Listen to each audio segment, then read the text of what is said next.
I'm Kenneth O'Connell, Professor Emeritus from the University of Oregon Art Department. I'm involved in all sorts of activities, particularly teaching drawing, painting, ceramics, photography, filmmaking, and one of my main interests is sketching. So I teach workshops in how to use a sketchbook and how to draw, and of course I myself sketch.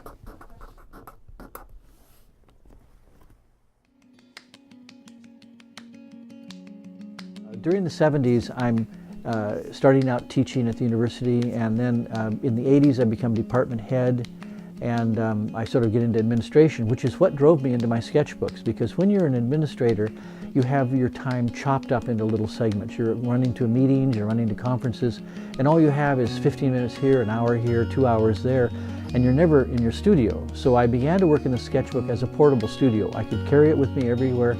I could make notes, I could draw people, I could draw places.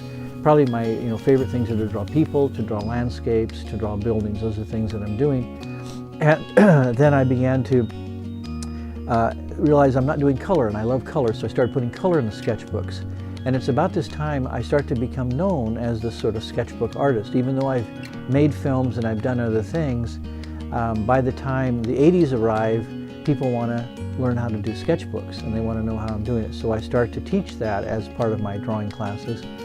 Sketching is my favorite medium. It's something I can do portably. I can carry a few pens around, and I can pull out a little booklet and start drawing and sketch. And any time, I can be waiting for the bus, waiting for the train.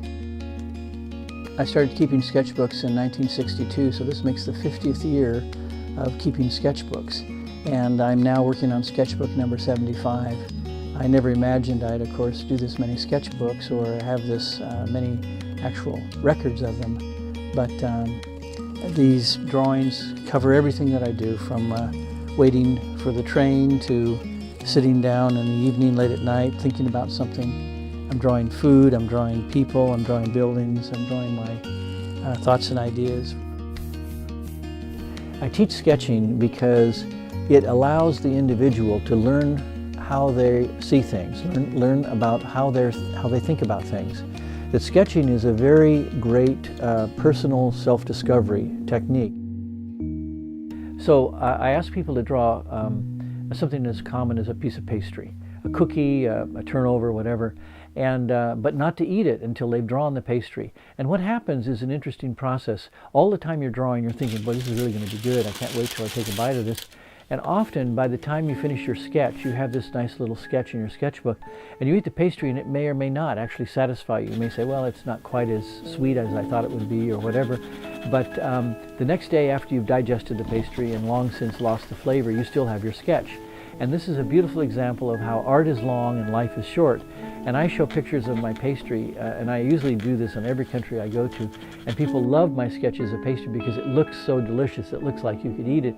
And I have built into my memory and into my experience the time with that piece of pastry. Now, if you had a photograph of it, it wouldn't at all have the same meaning. Art has changed my life by my being able to reflect in my art my ideas, and as a result I can see what I thought, and I can then react to it and think about it more. In Alice in Wonderland, there's a line where Alice says, how do I know what I think till I hear what I say? And it is one of those things that until you can actually give form to your idea, you're not sure what that idea is. Art is kind of, especially like I am, like I said, I have ceramics pots waiting for me to glaze.